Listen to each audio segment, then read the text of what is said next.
Pasal pidananya kami persilahkan rekan kami Zulkifli untuk menjelaskannya. Silakan. Baik ya, terima kasih pada rekan media.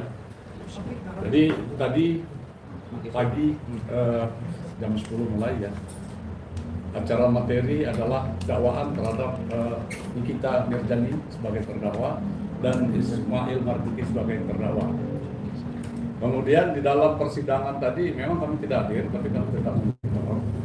Intinya dakwaan yang dibacakan oleh jaksa penuntut umum itu sesuai dengan ajas pasal 143 ayat 2 KUHP bahwa dakwaan itu bersifat cermat, kemudian jelas dan lengkap. Nah, 3 unsur ini harus ada di dalam dakwaan itu. Jadi dakwaan yang jelas, cermat, jelas dan lengkap itulah yang dibacakan oleh jaksa penuntut umum dari Kejaksaan Negeri Jakarta Selatan. Nah, kita lihat tadi dalam persidangan terdakwa duduk mendengarkan, kemudian ada penasihat hukum, ada jaksa penuntut umum.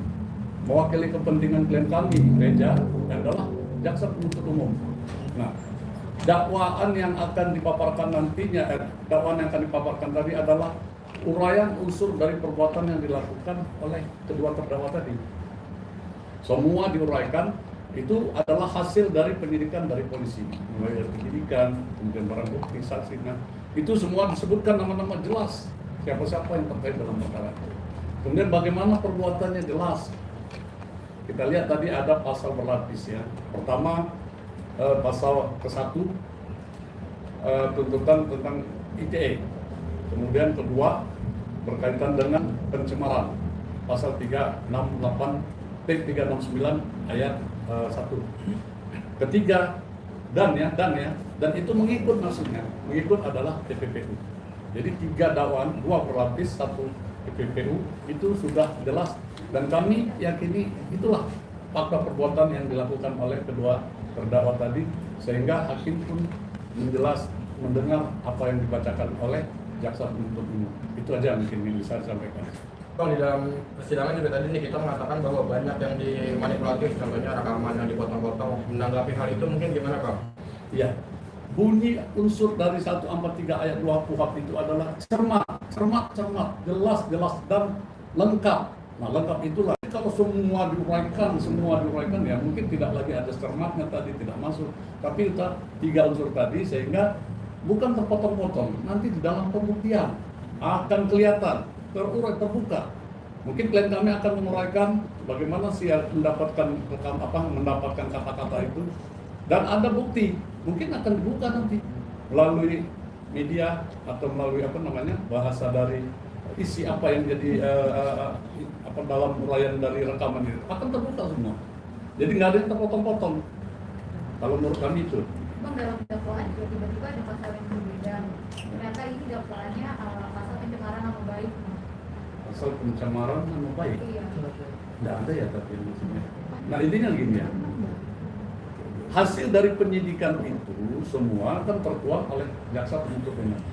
Jaksa penuntut umum inilah yang akan membawakan ke persidangan. Meyakini segala perbuatan itu berkaitan dengan apa yang didakwakan pasal-pasal berkaitan dengan dakwaan tadi, dan itu diyakini, ya itu yang maju. Itu yang akan dibuktikan. Kalau tadi kata bahasanya perubahan, ya jaksa tidak akan pernah karena lagi penyidik untuk maju, untuk mempertanggungjawabkan dakwaan tapi jaksa penuntut umum, ya penuntut umum ya, bukan saya. Penuntut umum lah nanti yang akan membawakan pasal ini dan dia yang membuktikan. Artinya Anda membantah bahwa tidak ada yang dimanipulatif gitu maksudnya?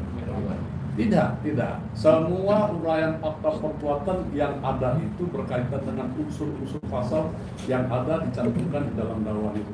Tidak lari dan tidak ada unsur manipulasi, dakwaan lain dihilangkan, dakwaan lain dimasukkan, tidak.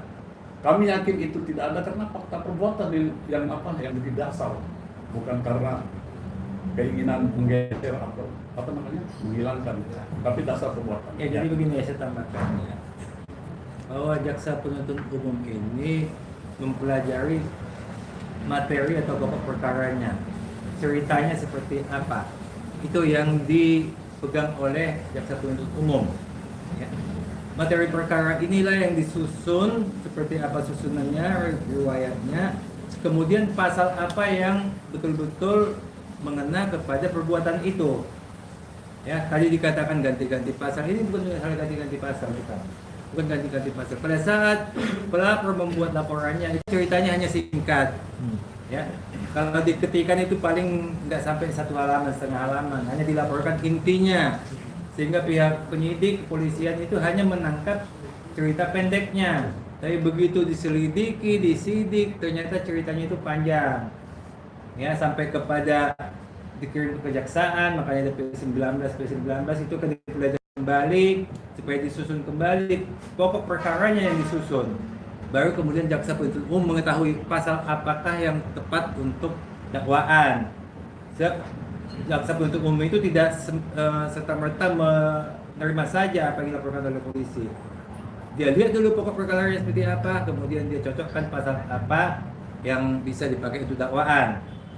Sebab kalau dia ikuti saja apa yang dikatakan polisi kan waktu di awal itu kan penyidikannya belum lengkap, ya. Jadi nggak ada perubahan pasal itu, tidak ada.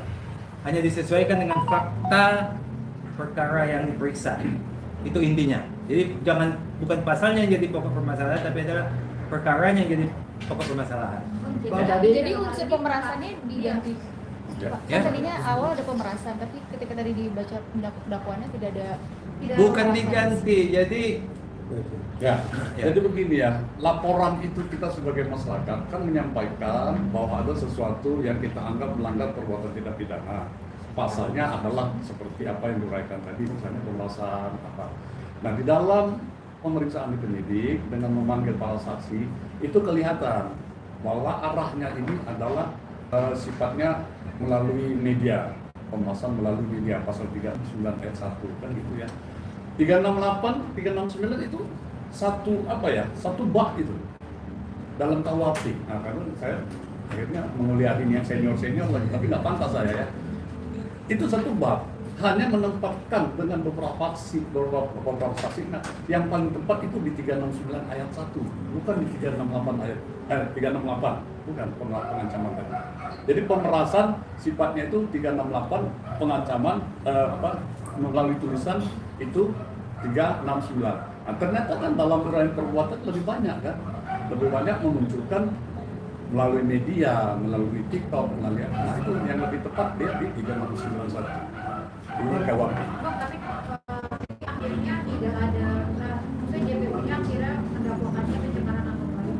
Nah, pihak dari kita sendirinya, dari pengacaranya mengatakan untuk pihak Reza Gladys minta maaf, ditunggu permintaan maafnya dan juga 24 jam, karena sebelumnya sudah mengatakan bahwa yang dilaporkan atau pemerasan gitu dan TPPU itu gimana? Nah, maafan itu masih jauh, Lebaran masih jauh sih. Iya. Maaf-maafan.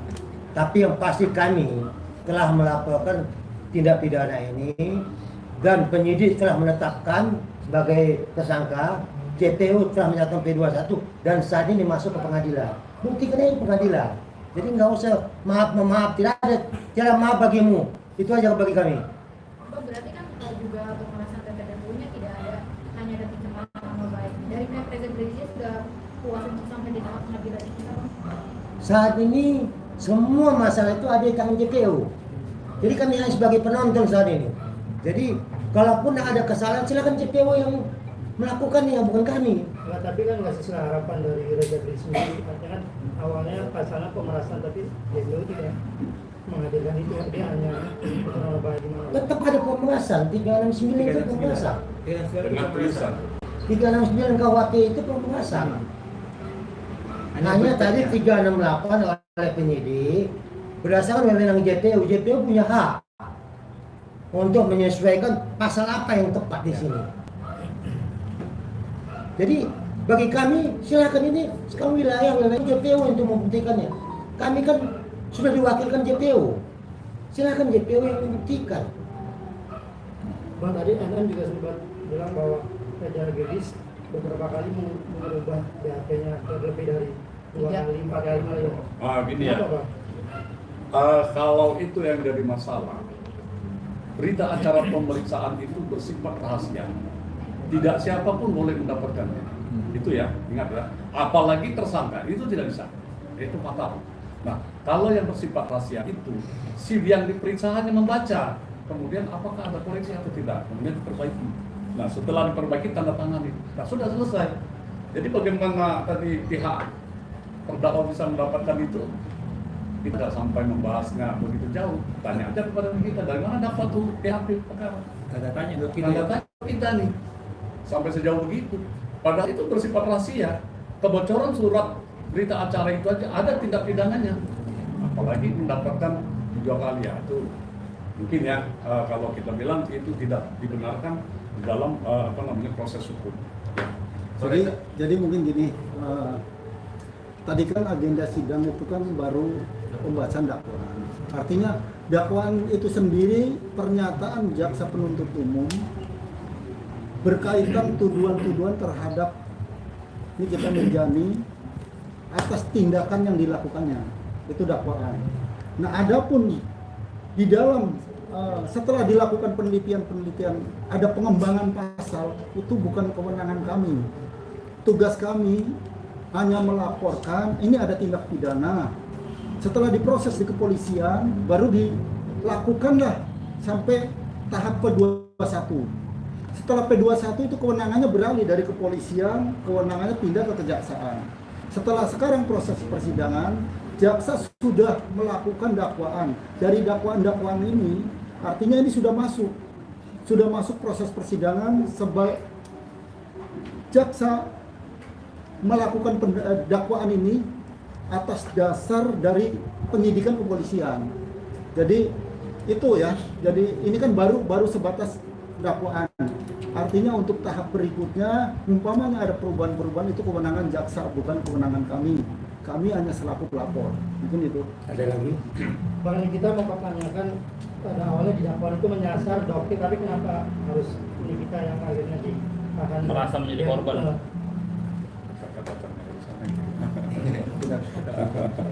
Ya. Jadi masalahnya begini, kita melaporkan kan semua ceritanya disampaikan. Cerita mulai dokter disampaikan, cerita tentang Dr. Oki juga disampaikan, cerita tentang Mahir sama NM juga disampaikan. Ya. Kita sampaikan semua, makanya rekan saya juga selalu meminta supaya dokter sama O ini dimasukkan juga. Tapi ternyata mungkin belum waktunya dimasukkan. Tapi kalau sesuai dengan apa yang dikatakan kita tadi, itu ada benarnya. Tinggal kitanya mau membuka nggak masalah ini, bahwa ini dimulainya dari adanya dokter menyampaikan review yang pertama, adanya lagi usulan daripada O yang meminta supaya tutup mulut pertama, itu kan O yang mengatakan tutup mulut, ya dia menyatakan pertama untuk menutup S, untuk akibat review S, tutup mulut NM. Nah, kalau ini dikembangkan semuanya mestinya masuk. Tapi memang dia komplain dia nggak hanya dia sama Mail saja yang masuk, itu betul. Sebaiknya nanti persidangan buka mulut aja supaya pelaku awal ini ikut juga gitu. Maka secara konteks hukum dalam dakwaan itu ada pasal 55 ayat 1 KUHP. Kenapa dimasuk ke dalam? Kami menilai ini ada peluang untuk membuka kasus ini seterang-terangnya. Kenapa? Kalau pasal 55 ayat 1 berarti ada pihak-pihak lain yang terlibat di dalamnya, turut serta.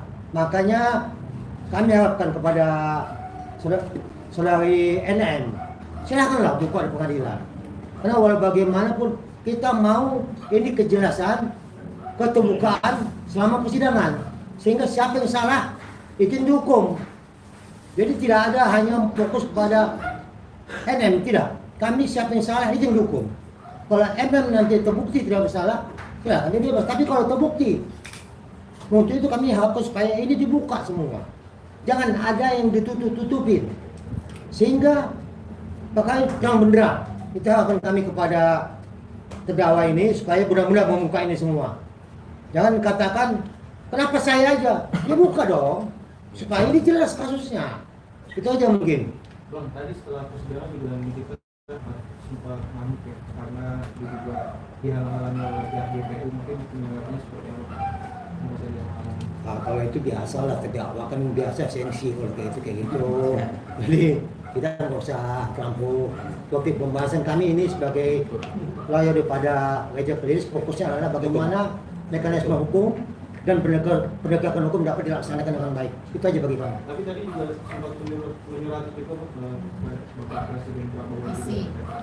Oh iya, itu juga tadi kita lihat menurut Presiden. Ya nggak apa sih, itu hak, itu kan hak untuk menyampaikan kepada Presiden. Tapi kan sudah kami hadapi juga masalah komplain terhadap produknya Lavisa. Tadi kami ke Polda, ya, untuk adanya laporan 4 korban. Ya kita juga hadapi yang seperti itu tidak apa-apa, ya. Walaupun dia menyampaikan kepada Presiden, kita akan sampaikan kita punya legalitas daripada Dr. Reza sama kliniknya sama produknya, kita akan sampaikan legalitasnya, ya. Jadi tidak masalah lah kalau disampaikan. Reza Gladys kenapa nggak pernah hadir Bang di persidangan mungkin Bang? Saat ini ada 2 persidangan yang terjadi saat ini. Adalah satu adalah menyangkut masalah investasi. Dan sampai saat ini belum diwajibkan dia hadir, kecuali nanti hakim mediator yang menentukan pasti datang, kami pasti datang. Itu pertama, ya. Kalau untuk khusus sama klien kami Dr. Reza, kalau menyangkut pidananya, ini juga untuk apa dia datang? Kecuali nanti pada saat agendanya saksi korban, maka ini juga kewajiban dia harus datang.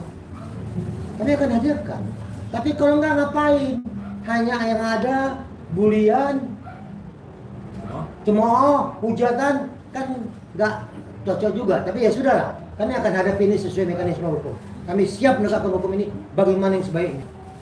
Artinya mentalnya belum siap Kak, Bang, untuk menghadapi ada datang persidangan. Untuk apa dia persidangan? Kalau dia kan mau bisnis. Dia bisnis itu dia mau coba, ya sudah, mekanisme hukum sudah jalan, untuk datanya diserahkan kepada kuasa hukum, untuk masalah pidananya diserahkan kepada kejaksaan untuk melakukan dakwaan dan proses hukumnya. Dia itu bukan pengangguran. Ini harus kita pahami bisa. Dia mempunyai bisnis dan dia punya pekerjaan cukup banyak. Pekerjaan itu butuh kebutuhan hidup termasuk keluarganya. Kalau dia hanya mengikuti proses persidangan ini yang tidak mesti dia ada di situ, untuk apa? Kondisi saat ini bahwa situasi perusahaan yang akibat gonjang-ganjing permasalahan ini jelas omsetnya menurun. Apalagi diisukan bahwa ini mempunyai skincare-nya itu, usahanya ini hal-hal yang negatif semua disampaikan. Buktikan. Makanya kami sangat senang kalau ada yang membuat laporan ke polisi, khususnya ke Polda Metro Jaya, mari buktikan. Benar enggak? Ya jelas. Skincare pada klien kami ini menyimpang dari ketentuan undang-undang. Kalau enggak, kalau benar-benar tidak menyimpang, tapi diada-adakan, direkayasa, resikonya nanti jika Polda Metro Jaya menghentikan proses penyelidikan di Polda Metro Jaya dan tidak terbukti pada saat pemeriksaan di Polda Metro Jaya, maka klien kami akan melakukan tindakan hukum melalui laporan balik atas laporan yang mengada-ngada ini. Itu aja. Jadi tadi saya tambahkan, jangan dibilang mentalnya nggak siap, jangan dibilang takut, jangan dibilang macam-macam lah ya, panik segala macam, bukan itu. Dia itu hanya sesuai pembicaraan dengan kuasa hukum. Pada waktunya dia wajib datang, dia akan datang. Tapi kalau tidak waktunya dia datang, biarlah dia bekerja seperti biasa. Tapi nanti pada waktunya datang, dia pasti akan datang. Jadi ingat lagu Panji Kondang, ku cari jalan terbaik. Daripada ini basic terus menerus, ya udahlah, aku usaha aja lah. Bang, mempertegas permintaan maaf 7 kali 24 jam Bang. Minta maaf apa? Minta maaf kan misalnya. Masih jauh, lebaran masih jauh. Idul Fitri nanti kita maaf. Saat ini sudah kami nyatakan tidak ada maaf. Silahkan mekanisme hukum dilaksanakan. Kami dalam hal ini klien kami diwakili oleh jaksa. Jaksa yang melakukan mekanisme hukum melalui proses pengadilan. Jaksa akan membuktikan dakwaannya, pihak pengacara pada terdakwa membuktikan benar atau tidak. Jadi itu sebenarnya intinya. Nanti hakimlah yang memutuskan salah atau tidak. Kami cuma jadi penonton saat ini. tidak melakukan apapun. Dan di hukum itu nggak ada cerita maaf-maafan. Apalagi ini kan perkara pidana. Gimana maaf-maafan perkara pidana? Seandainya juga maaf-maafan perlukan pun kerjasama nih kita, hukumnya tetap jalan. Jangan nanti kalau dia perlukan jadi hukumnya hilang, nggak bisa. Ini hukum adalah hukum. Kalau nanti maaf-maafan perlukan cium-ciuman ya terserah lah. Tapi sisanya tidak akan mengganggu jalannya tindak pidana. Perkara pidana tetap jalan. Itu hanya basa-basi aja lah maaf-maafan itu. Ada tambah lagi, hukum itu pakai fakta. Fakta. Ya, kalau bercinta pakai perasaan, makanya minta maaf gitu. Tapi kalau hukum tidak. Kalau memaafkan itu adanya kan dari kesadaran kita. Kalau kita suruh orang, kau maafkan, nah, ya kan udah pemaksaan. Itu bukan lagi keikhlasan. Padahal memaafkan itu adalah keikhlasan dan berbuat mulia ya. Tapi kalau tidak kau maafkan, nah ini kan bahasa-bahasa yang tidak mendidik ya. Pastinya sepertinya memaksa klien kita untuk berbuat sesuatu yang dia kadang terpaksa, itu yang tidak boleh. Oke, thank you Bang. Terima kasih Bang.